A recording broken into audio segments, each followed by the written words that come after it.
Hi friends, இப்போ எல்லோரும் SI result பார்த்துருப்பீங்க. அதில் வந்து நல்லா எழுதலைன்னு ஃபீல் பண்ணிட்டு இருந்தவங்க நம்பர்லாம் நேற்று ரிசல்ட்டில் வந்திருக்கும். அவங்களாம் ரொம்ப ஹாப்பியில் இருப்பீங்க.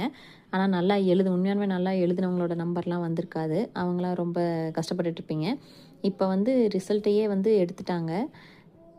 ரிசல்ட்டே நம்ம வெப்சைட்லேருந்து எடுத்துட்டாங்க. அதெல்லாம் பார்த்துருப்பீங்க. என்ன ரீசன் அப்படின்னா, இப்போ என்ன சொல்லியிருக்காங்க அப்படின்னா, அது டெக்னிக்கல் இஷ்யூ ஆகிடுச்சு.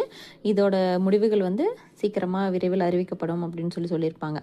என்ன ரீசன், என்ன டிபார்ட்மெண்ட் கோட்டா ஓப்பன் கோட்டா என்ன சொல்கிறாங்க என்ன அப்படின்னு தெரியாமல் நிறைய பேர் இருப்பீங்க. அது என்ன அப்படின்னா, இப்போ நான் வந்து போலீஸில் சேர்ந்து 5 வருஷம் ஆயிடுச்சு. நான் 2018 போலீஸுக்கு சேர்ந்தேன்.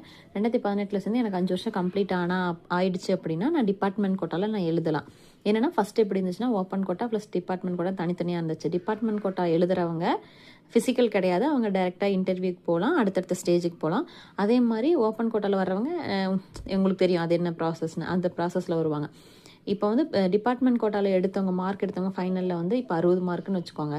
ஓப்பன் கோட்டாவில் வந்தவன் வந்து வந்தவங்க வந்து ஒரு 70 மார்க் அப்படின்னா, ஆனால் இன்ஸ்பெக்டர் ப்ரொமோஷன் வர்றப்போ என்ன ஆகும் அப்படின்னா, டிபார்ட்மெண்ட் கோட்டாவில் 60 மார்க் எடுத்தாங்களோ அவங்களுக்கு தான் ஃபஸ்ட்டு ப்ரொமோஷன் வரும். ஓப்பன் கோட்டாவில் எடுத்தவங்களுக்கு பின்னாடி தான் வரும்.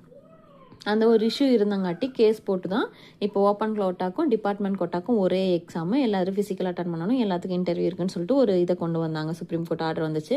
அதனால தான் அவ்வளோ டிலே ஆகி இந்த எக்ஸாம் இவ்வளோ நாள் கழிச்சு வந்துச்சு. இப்போ என்ன அப்படின்னு பார்த்தீங்க அப்படின்னா, ஃபஸ்ட்டு இந்த இது வர்றதுக்கு இந்த கோர்ட்டு ஜட்ஜ்மெண்ட் வர்றதுக்கு முன்னாடியே ஃபஸ்ட்டு அனௌன்ஸ் பண்ணிட்டாங்க.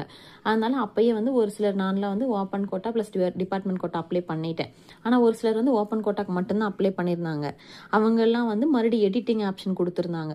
மறுபடியும் ஒரு 25 நாளுக்கு வந்து நீங்கள் எடிட் பண்ணிக்கலாம், ஓப்பன் கோட்டா டிபார்ட்மெண்ட் கோட்டா ரெண்டுலேயும் நீங்கள் எழுதலாம் அப்படின்னு சொல்லிட்டு கொடுத்துருந்தாங்க. அதனால் அந்த எடிட்டிங் ஆப்ஷனில் போய் நிறைய பேர் அப்ளை பண்ணியிருந்தாங்க. எடிட்டிங் பண்ணி ஓப்பன் கோட்டா ப்ளஸ் டிபார்ட்மெண்ட் கோட்டான்னு அப்ளை பண்ணியிருந்தாங்க. அப்படி எடிட்டிங் பண்ண யாருடைய நம்பருமே கட் ஆஃப்ல ஆட் ஆகலை. சரிங்களா?